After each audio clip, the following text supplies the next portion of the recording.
give you evidence that doesn't actually explicitly say conclusion. The fetus is sentient at 6 weeks. Sure. But just before we do that, there's one like key paragraph of this paper, and it seems really unclear to me.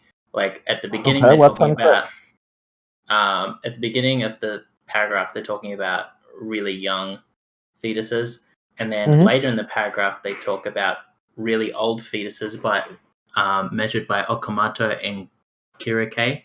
And they mentioned earlier in the paper that it could be up to an hour before those fetuses were measured after a miscarriage or something. And so the brain activity would be dying. Hold on. Let me just read. So in older fetuses, the absence of paroxysmal activity from the superficial cortex may have been the result of delay in placing of the electrodes into the cortex and the resultant short period of the recording from the era. Okay.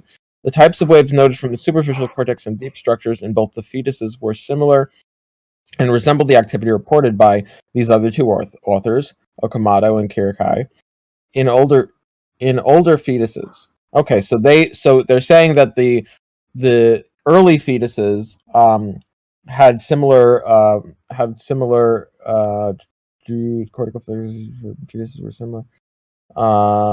The types of waves were similar. Okay, so the waves on the EEG were similar to the types of waves found from Okamoto and Kirikai in older fetuses. So the types of waves in the early fetuses in their paper, in the paper that's being published now, they're saying that that other authors found similar waves in older fetuses. And they explain the reason for that. They say that the Okamoto and Kirike measurements were almost certainly influenced by like a big delay between the miscarriage and the measurement. Yeah, the paroxysmal activity in the older fetus, the absence of paroxysmal activity from the superficial cortex may have been the result of the delay in the placing of the electrodes onto the cortex and the resultant short period of recording from the area. The types of waves. Okay, so that's a period. New sentence. The types of waves noted from the superficial cortex and deep structure both. Okay, fine. So that's fine. I mean that you can say that there may be. If you didn't catch the full paroxysm, you can say there may have been a delay between the miscarriage and placing of the electrodes. That's totally fine. I mean, it doesn't change the view either way. The view isn't based on that, on the presence or absence of paroxysms. The view is based on the waves that they did find. We prefer to regard this type of activity as a usual finding in the fetal brain. Which is true, by the way. Every analysis of the fetal brain does show paroxysms. That's well established. Although our specimens were very young, Okamoto and Kirikai were able to demonstrate similar findings in infants born prematurely at the 8th and 9th months. So they were able to show paroxysmal activity in infants born at 8 and 9 months. The brain activity of a full-term infant is quite different. That's true. Phylogenetically, the same type of high-voltage slow waves would superimpose fast activity. So that's the type of activity that they're finding. They're finding slow waves with superimposed fast activity is present in early fetuses. It is present in preterm babies. It's also present in other animals. Mature birds, mature frogs, mature rabbits, and mature marmots. So the waves they're finding in the preterm fetuses are similar to that in preterm children, older fetuses, marmots, frogs, birds, but they're not similar to, in that sense, they're making a distinction between full-term babies. So are they comparing, like, third trimester fetuses to animals? No, they're comparing the waves, the type of waves they're finding in the 6 week, the 6.1, 6.4 week, and earlier, early fetuses as early as 6 point whatever weeks to these other animals and preterm babies. The brain activity, but they say full-term infant. Yeah, so the brain activity of a full-term infant is quite different, is what they're saying. They're contrasting it. Okay. Phylogenetically the same type, high voltage. Okay, so this particular brain activity is the same in other animals as it is in like really early fetuses. Yeah, and even humans, even preterm human babies, have this brain activity. Just not full term. So, okay, but what reason do we have to believe that this has a strong relationship to sentience? Sure. So one thing you can, when there's no sentience, there is none of this brain activity. From everything we know, if you this is why we have like BIS meters in anesthesiology, which is essentially like a continuous EEG. One of the things we look in terms of awareness is like is EEG activity. This readings we monitor. We use this to monitor awareness and when people are anesthetized in surgery. Other commonalities is just look when we turn the lights off, sentience is all off. We don't get any brain death involves like no EEG readings. When we damage the cortex in such ways that we all recognize that would eliminate sentience, we don't get those type of sentience readings. We certainly aren't going to get things like sleep spindles. So that's it's a type of wave that's associated with the sleep wake cycle. So it's like one of the stages of sleep before REM sleep, before like the part of sleep where you dream. That was actually found in a 6.1 week fetus. They managed to find a sleep spindle. Right. So if the fetus is in like kind of a stage of sleep without dreaming, then I don't know whether that's the kind of thing that could establish moral status. Like I mentioned earlier, that I care about sentience when it relates. Well, it's not. Well, hold on. It's not saying that it's in a state of sleep without dreaming. It could very well. It could very well have dreams. It's just it's just showing that it has the ability to go through sleep and wake, and it has very similar EEG patterns to other beings that are sentient. So the point here is not to say that, okay, well, it is sentient. The point here is to say that based on this data, there's a precautionary principle that should be granted. Because all of the arguments against the sentience hilariously fail. The EEG data is there, and it's similar to other beings, all sorts of other beings that we recognize as sentient. It's not saying that it doesn't have the ability to dream. If it's like anything else, it may very well have the ability to dream if it goes into REM sleep. It's just that I don't. The case is not that like there's no way we can prove it. It's just based on the actual tools we have that are used to analyze sentience or analyze, like, make some evaluation of awareness. To whatever, from this tool's perspective, to whatever degree that you would conclude that these other animals are sentient, or a preterm baby is sentient, you could. I don't see why you wouldn't conclude that this fetus is not sentient, or at least shouldn't have a precautionary principle for sentience. So precautionary principles, as far as I know, are only appropriate when there's not a significant cost involved in applying them. Like, there is a significant cost involved. I mean, well, wait a minute. Wait. He means like overriding reasons, Avi. It's like a precautionary principle only applies so long as it's not overturned by countervailing reasons. That's what he means. Oh no, you can make the case like, well, hold on. You could try to make a case that's his point, though.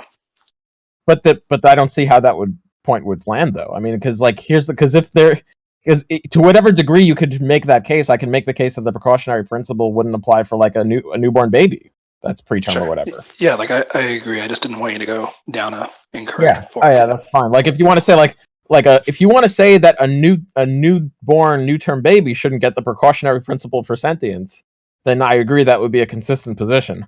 I don't trust people's discretion once a child is born. Wait, what? I don't trust people's, like, I have more confidence in people's discretion when they're a fetus. I don't have as much confidence in What do you mean by this? Wait, what does that mean? Like, what do you mean discretion?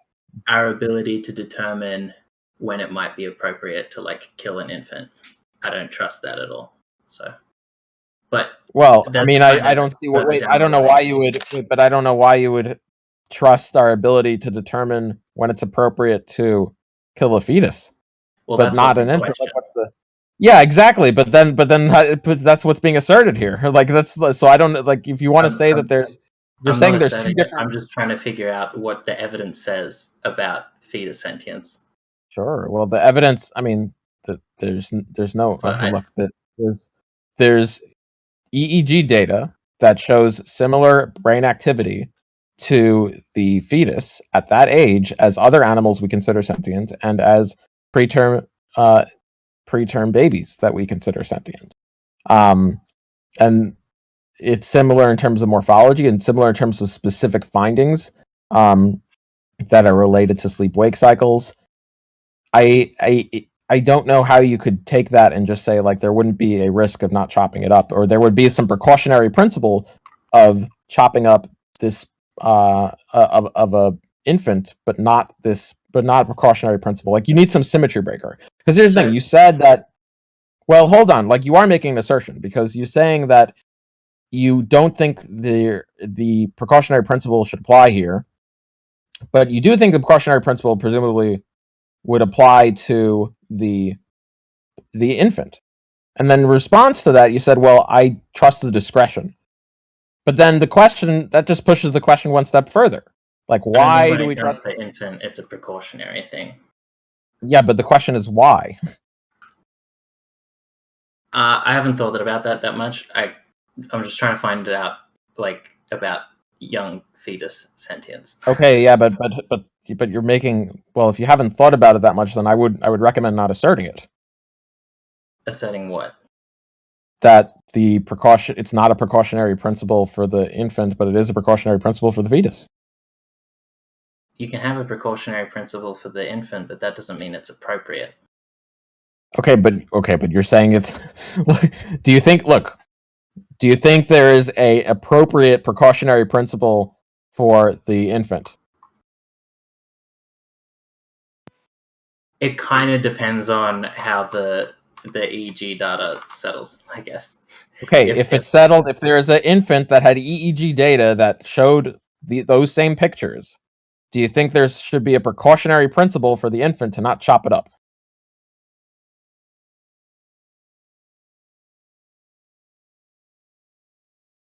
Are you just asking what's the difference between an infant and a fetus?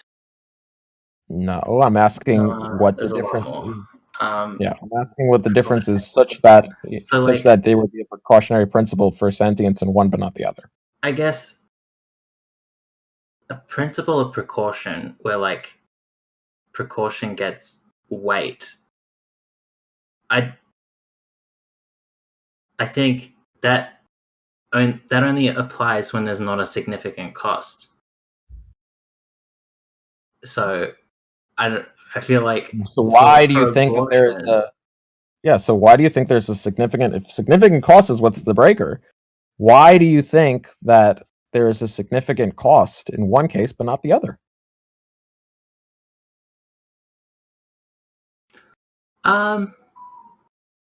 So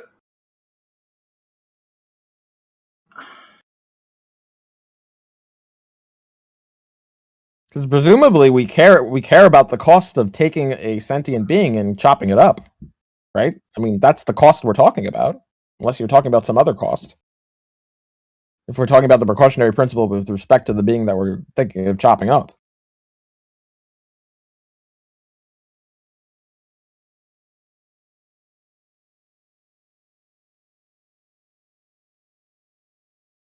I don't know, because the way I'm thinking about it is like, driving is dangerous, so there would be a precaution against that. But a life without driving is a really huge cost, and the same is true with like a society that doesn't permit abortion. you've got the huge cost of like that's a big burden on the women who have pregnant in like bad circumstances. So let's say there was a real burden on the woman to take care of the infant, right? Do you think the precautionary principle would apply? If she wanted to chop it up.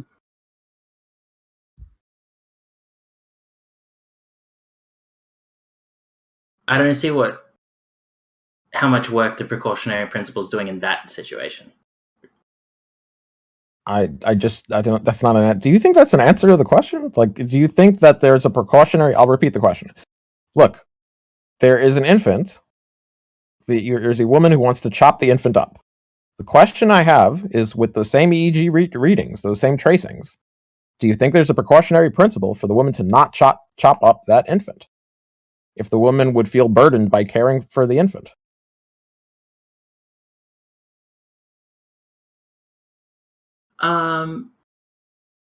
Probably not. I don't think it applies in either. So there wouldn't be. So you would have no problem with the woman chopping up the infant. No, because I don't think the precautionary principle is what's restricting us from killing infants. Wait. Precaution. Do you have a problem? Do you have a problem at all? What's the problem? What's the problem? Depriving them of like future happiness, someone who already exists. Wait, do you think the fetus is someone that isn't deprived of future happiness and someone that doesn't already exist? I don't think there's someone yet. Why do you think there's not someone in the fetal case, but there is someone in the infant case?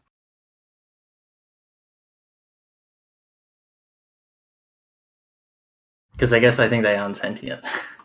Oh, okay. Well, now we're back to the same problem here. So now let's say the same evidence for sentience is in both cases, the same tracings. Why do you think one is sentient and not the other? Well, this is what I wanted to ask, but then we went down precautionary. Okay, so like that's the thing. So that's the question. So you talked about. So you're full. So now we're using circular reasoning. I've got four dot points here about questions I want to ask. The first is wait, no. You're going to answer my line of questioning before you wiggle out of this one because you're in a corner right now. Haven't I answered your question? What's your question? Well, the question I asked you why you think the precautionary principle should not be granted. I asked you why you think it's okay and not okay, and you said it's not okay. I don't think it applies in either case. Yeah, but then I asked you why you think it's okay or not, and then you say you think one is sentient and the other is not sentient. But then we showed that there's the same amount of evidence in this hypothetical of both cases. So now my question returns to the original one, which is okay to chop the infant up. No, because I'm not relying on the precautionary principle for either. Like, okay, but I didn't say anything about a precautionary principle.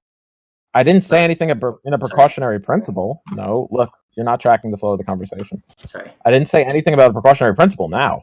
I'm just asking you if you think it's okay to chop the infant up if the evidence for its sentience was just those EEG tracings and you found that.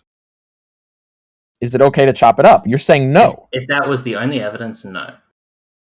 It would be not okay to chop it up? Correct. Okay, so then why is it okay to chop up the fetus? If there's no difference between an infant and a young fetus, I didn't say there's no difference. Jesus Christ. well, you're trying to hold this. Oh no! Listen, if you're injecting, listen, Kathleen, you can have your turn. Don't worry. We can go through the sophistry as well. Like the irrelevancies you're mentioning in chat. I'm not trying to word my way out of this. I'm just confused. Listen, hey, I believe I agree that you're confused. Look, so what was I saying? So look, you have two cases. You have a fetus and you have a infant. You're saying that it's okay to chop the fetus up, but it's not okay to chop the infant up. Now, a young fetus. What? Yeah, a young fetus. Now, yeah. I didn't say if they're the same. I'm saying if you found a well, let me just ask this. Why do you think it's okay to chop the young fetus up and not the young infant? Like, what's the difference? Because I'm not yet convinced that the young fetus is sentient. Because you're not convinced the young fetus is sentient. Are you convinced that the infant is sentient? Yeah. Okay. What is convincing you that the infant is sentient? That the infant is sentient. That's not convincing you that the fetus is sentient.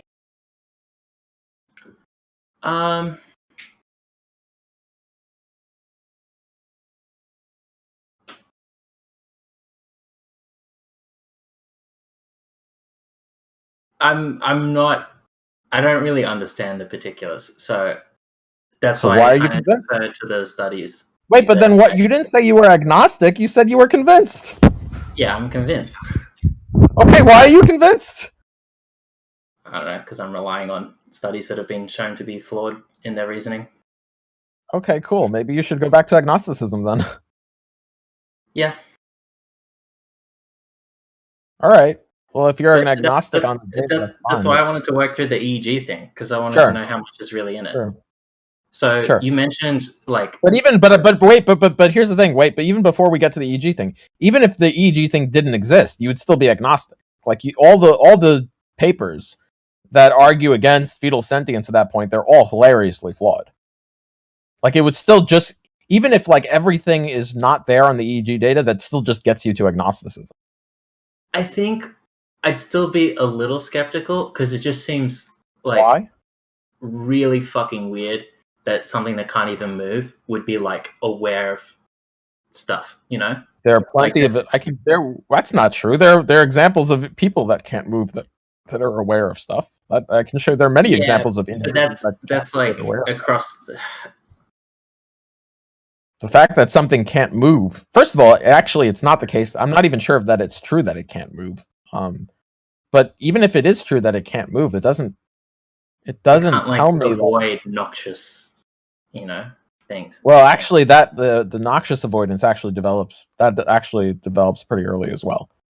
Maybe not 6 weeks, but even regardless, I mean, who cares? Like the fact that whether it can avoid noxious stuff or not, it's not weird at all for individuals that can't avoid noxious stimuli to be aware of things. I think I'm just trying to be totally honest with you. I think I have a mild presumption against fetus sentience, and it would take something like EEG data to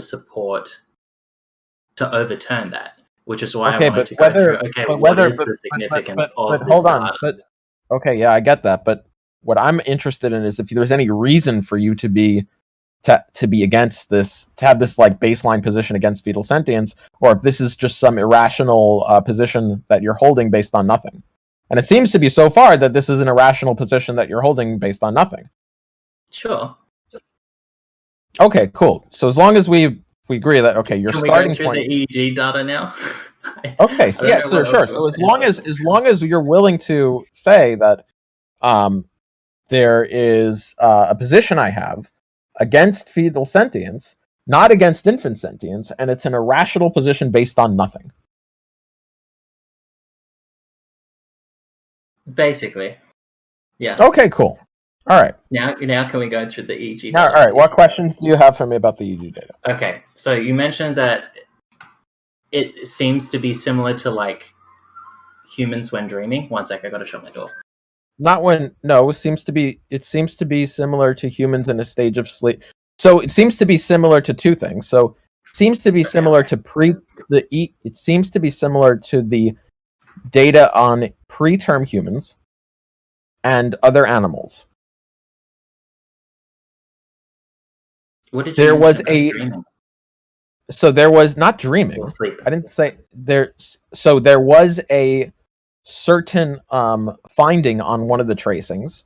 In addition to being similar to other preterm humans or animals, there was a finding on the EEG that is something called a sleep spindle that is in one of the stages of sleep before dreaming.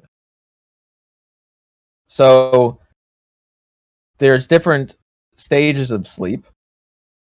And in one of the stages of sleep before REM sleep, you get things such as sleep spindles on EEGs. And they found one of those. Okay, I have a follow-up question. Go ahead. If this is sleep without dreaming, if that's the state first of all, is that the state they're in consistently, or do they sometimes fall into that? And second, it is not the that state kind of they're in. sentience? The answer is no. The answer to the first question is no. Okay. It's not the state they're in. They didn't find a continuous pattern of just sleep spindles. The sleep So spindles they're ended. intermittently the sleep stage Yeah. before dreaming. Okay. And is sleep without dreaming, would you consider that a kind of sentience? I don't know. I don't know what experience that is. Probably I lean toward not, but Okay. I'm not using that as I'm not using the sleep spindle as evidence that they are in a state of sentience right when the sleep spindle happened. Okay. It's just it's the reason for that is that people from that state evidence of sentience, like the Wait, fact what? that it's intermittent. Like if No, if the brain reason. Well, the reason for that is that all beings we examine that with that go through that stage of sleep also do go through REM sleep. That's why I'm bringing it up. It's just like if you find that, then REM sleep is likely to happen at some point, which so is by dreaming. creatures, you mean like animals and like people are Yeah. born. Okay. Yeah. So I mean, it's meaningful. It may be meaningful to at least give a precautionary principle to these beings if you're finding this. If you have this finding, which is like, okay, well, every other thing that we're finding with this, it follows that after that they end up going through some dreaming at some point. Hey, we found this thing in this fetus.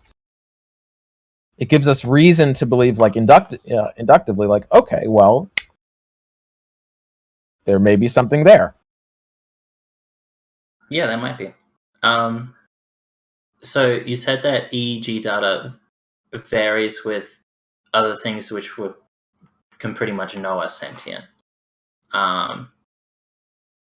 So if it well, not to, no, like, but we consider.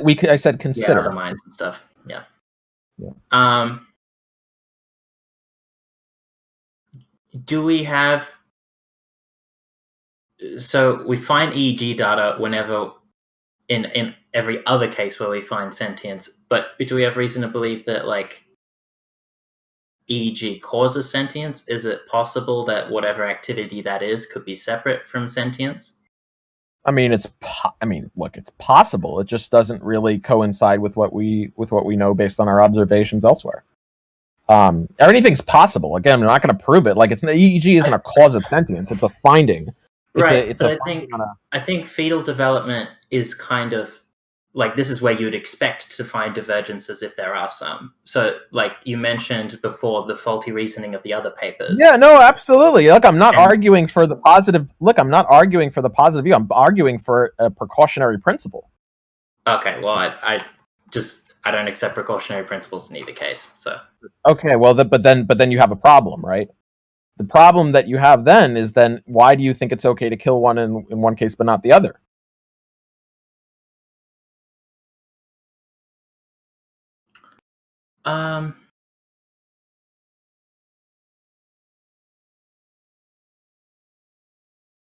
I think in the second one, like once they've been born, anyone can kind of take care of them. And say they couldn't. Say they couldn't. Do you honestly think this is gonna, dude? Why are you even wasting my time with that? Do you think I'm not just gonna wand that away? And that's when you inject something unentailed in the hypothetical. Like, why would you even say that? You asked okay, let's say we're on an island and you couldn't take care of. Like, why would you even waste my time? I'm just gonna wand it away. Okay, so let's say we're on an island and you couldn't take care of it. Do you now think it's okay to chop it up?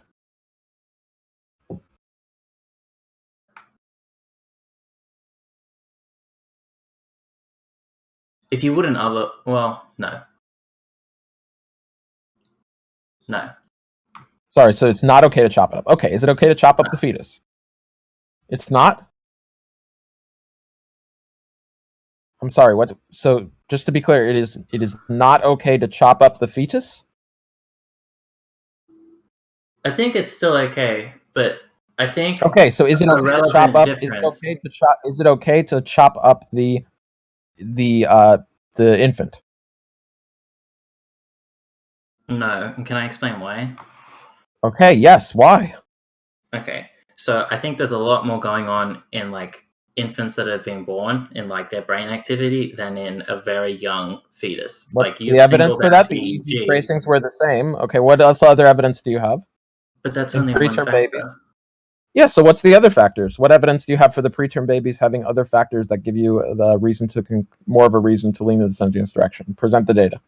Well, all of the empirical shit that the studies showed that I linked. The empirical shit. The empirical shit didn't mention those did those the empirical shit that you mention preterm fetuses?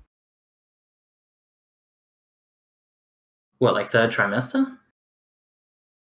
Could be the third trimester. It doesn't have to be.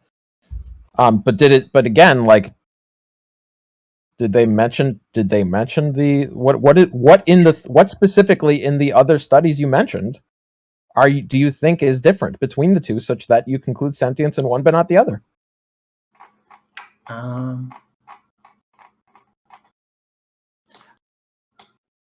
I gotta be honest here. Again, I'm not familiar with the particulars. You showed the list before of all the other stuff. Okay, so but here's the problem then. The problem is you shouldn't take a stance then.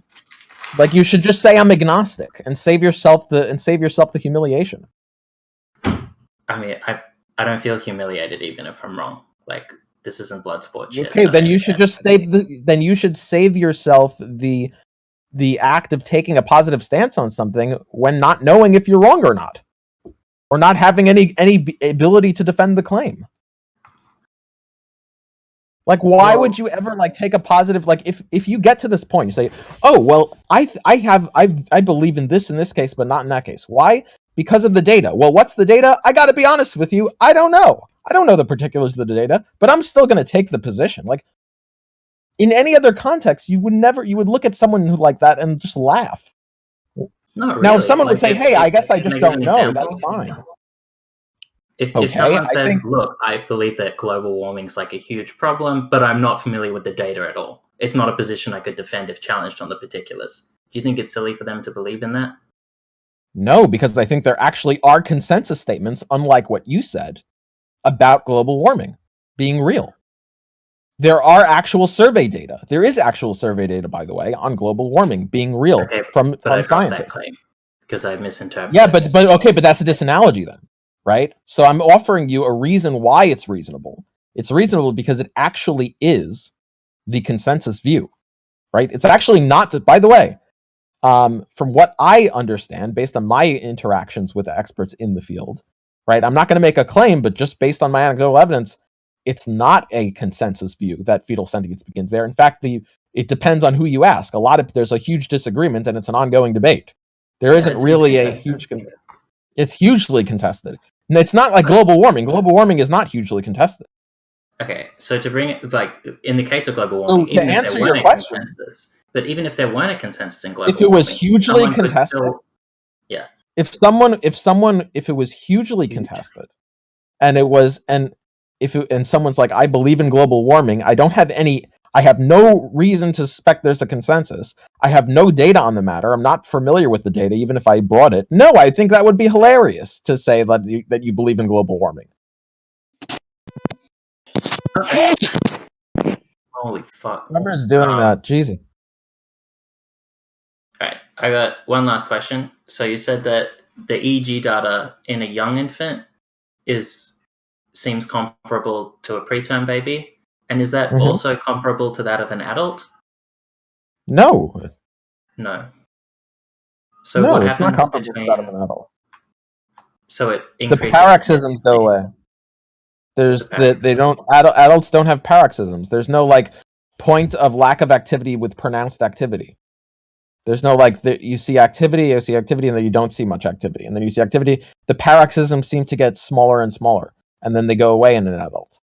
They're not really there. Actually, they're not there in an adult. Your brain is continuously active. So in a young fetus and a preterm baby, there's these periods where there's not EEG data. So in those periods, might they have intermittent? There's periods like that. So there's periods like that in both newborn babies and fetuses and preterm babies, although it's not as pronounced in newborn babies. But That's really interesting. it's not lack of any activity. It's less activity. Okay. And is that the same in animals? Because I mentioned that EEG was similar Yeah. to animals. Yeah, some animals have that. Really? Yeah. I had no idea. Yeah, see, that's what I found more interesting. So I wanted to ask about that instead of weird shit. It's not. I mean, look, just showing you have an epistemic inconsistency in your view isn't weird shit. It's just a problem that you haven't addressed in your view. Yeah, I'll go try and sort it out. Cool. Do you have shit I could read to learn about the particulars of this? Because at the moment, it's a lot at once. I mean, do you know how to? I mean, I have a whole server that links various things, and if you want to track any of the citations in the one final question, of the EEG paper that you're relying on, is there any newer shit? This is like 80 years old. The reason there's not newer shit is because I'm not aware of anyone who tried to take aborted fetuses and place and actually do an EEG properly on them, which involves placing the electrodes in the brain. Also, I suspect the pro-lifer academics would be not approving of that research because they don't want sentience to be found in these individuals. So actually, I suspect that research would be probably suppressed, if anything. So no, I'm not aware of any newer data where they properly do an EEG with fetuses. That's unfortunate. Okay. Yeah. Is there anything else you want us to talk about?